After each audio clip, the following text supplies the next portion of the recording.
The Little Bookroom by Eleanor Farjeon. The Miracle of the Poor Island. The Queen had a pleasure island a little out to sea.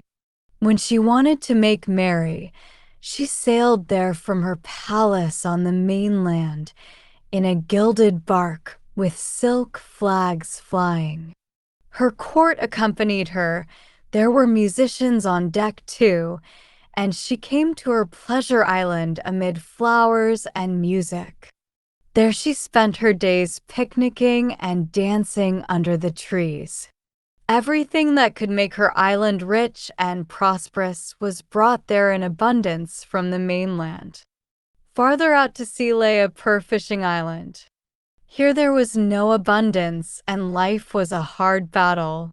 It was barren ground, stony or marshy, where grass scarcely grew, no trees or shrubs, and no flowers. Yes, there was just one flower, a small white rosebush which belonged to little Lois. Her father's hut lay in the lee of the church that stood in the middle of the stony isle. He had scraped together a little soil, and the day he was married he brought the rose tree over from the mainland and set it by his door. His young bride tended it with so much care that it could not help growing, and when she died, Lois, who had known the rose as long as she had known her mother, tended it as her mother had done. It did not grow very big, its flowers were few, and sometimes bitten by the salt wind, but it was the only flower on the island, and the islanders were proud of it. Lois took care of it, but it seemed to belong to them all. It was the island flower. Dangerous rocks surrounded the poor island, and its position exposed it to the roughest storms. Sometimes for days together the boats dared not put out from it, and those on the mainland could not approach it. The islanders were too poor to keep much store of food by them, nor could they grow it, so when the fishing boats could not put out, the hard times were still harder. In fair weather the men lost no opportunity of getting fish. Most of it the women salted down for their own use. The rest they took to the mainland to sell for a little money, and they came back with flour and salt and materials to mend their nets with. But the men, who shared in common the few boats on which their trade depended, could hardly spare time to take their wives over and back, so the women waited till the tide went out. For there was in those parts an unusual tide, which once a month at the full moon receded far back into the ocean, leaving bare all the sand between the mainland and the island. The seabed lay exposed for a long time, long enough for the women to hurry over the sand with their creels of fish and sell them to the merchants on the beach and buy the few things that they needed most. Then the women trooped back across the patches of rock and stretches of ribbed sand, reaching the poor island just before the tide flowed in and cut them off. Sometimes they had to hurry and had not time to complete their purchases, for they dared not be caught in the mouth of the rolling tide. One evening, when the tide was out, the Queen looked from her pleasure island and saw the band of women hurrying home. She had hardly noticed or thought of them before, but tonight the sight of them struck her heart. On the bare sand, where small pools gleamed with colors of the sunset, her own little isle lay like a glowing jewel, her summer palace, her gardens, fountains, and pavilions shone in the sun, and she herself, in her silk and silver gown, was like a queen of fairyland. While yonder, over the waste, the bare-legged women in their faded gowns, with their baskets on their backs, trudged to the poor island, which lay like a stone in the distance, not like a precious stone, but a common pebble. Yet perhaps, thought the queen, there was something precious on it. How sorrowful to live on the poor island, she thought. And suddenly she put her hand to her heart and sighed, for queens have sorrows too, and perhaps even the poor folk had none greater than hers. She looked across and wondered, and little Lois, standing far away on the poor island, looked across and wondered too. Even at that distance, she could see the pleasure island like a jewel. She could see the small bright spires and domes and towers of the palace bathed in light, and on the breeze that blew towards her she could hear faint strains of music, and even smell sweet flowers. How lovely it must be to live on the pleasure island, thought Lois.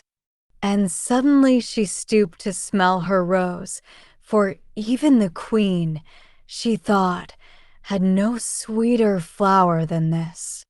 The queen sent for her chamberlain and said, "I wish to go and visit the poor island." "That will be a new diversion for your majesty," said the chamberlain. "When will you go?" "The day after tomorrow," said the queen.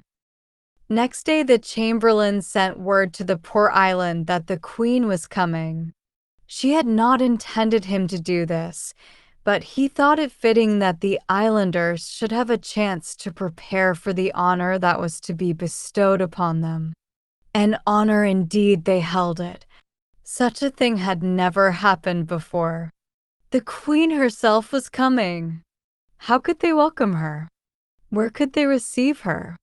"We will receive her in the church," said the pastor. And how could they entertain her? Should not the church be adorned for the queen? The men and women met together to consult. They had nothing with which to adorn the church. There was the rosebush, the island flower with its white blooms, but could they use that? "No," said the father of Lois, "if we do so we shall have nothing to show the queen when she asks us, and what is the most beautiful thing on your island? But now we can all take her to see the rose bush, and that will please her." Little Lois was abed when the consultation was held. Her thoughts were full of the morrow and the coming of the queen. The day dawned, and the people gathered on the beach. The pastor was with them, but Lois stayed behind to wipe the steps of the church porch, for it had rained in the night, and the step was spattered with mud. Then she started to run after the others, fearing she would be late, and as she did so, splash. She was ankle-deep in a big puddle right in the middle of the path. She looked with dismay at her wet feet. Not that she cared for herself, but this was the way the queen must walk, and the muddy place was too wide to step over. How could even the poor island let the queen tread in the mud? And look, there was her golden bark coming over the water already. Something must be done quickly, for she would soon be here. It was only after the queen had come ashore that Lois joined the people on the beach. The queen was talking to the pastor and kissing the children as he told her their names. Some of her courtiers were with her and followed her up the rough road to the church. What a God-forsaken place! Lois heard one say to another when their fine shoes stumbled on the stones. Her heart beat painfully as they approached the marshy spot which she had done her best to mend. Would her means hold good? Yes, the queen passed over Dryfoot. Inside the church the people stood up and sang. There was no organ, but the pastor gave the note, and they lifted their voices in a song of praise. When the song was over, the pastor spoke a few words of thanksgiving to God who had sent the queen to see them. Lois, who could not take her eyes off the queen's beautiful face, saw that her eyes were as wet as the wet place on the ground, from which Lois had tried to protect her. But who can protect even a queen from her tears? When the people had sung one more song, they all went outside again. The queen then said, "May I see your homes and how you live? Is living very hard here?" The pastor was about to answer, "Yes," but the father of Lois stepped forward and spoke with sturdy cheerfulness. "Life is hard everywhere, I take it," said he. "But no life is so hard that it has not something beautiful to show. And so it is with us on the poor island." "What is your beautiful thing?" asked the queen. "May I see it?" "Gladly, madam. It is a rosebush." The folk pressed round her eagerly explaining, "Yes, madam, it is such a rosebush as you never saw." "White roses, madam. It is the island's only flower." "It is in bloom now, madam. There are 9 roses on it and 3 more coming." "It is the island's happiness, madam." "Let us show it you. It is only a few steps just behind the church." The poor folk bore the queen around the corner, the fine folk following after. And when the proud, excited crowd had reached the place, and the father of Lois led the queen to his door to show her the rosebush, there was nothing to see. Only a little scattered earth where the rosebush had been pulled up by the roots.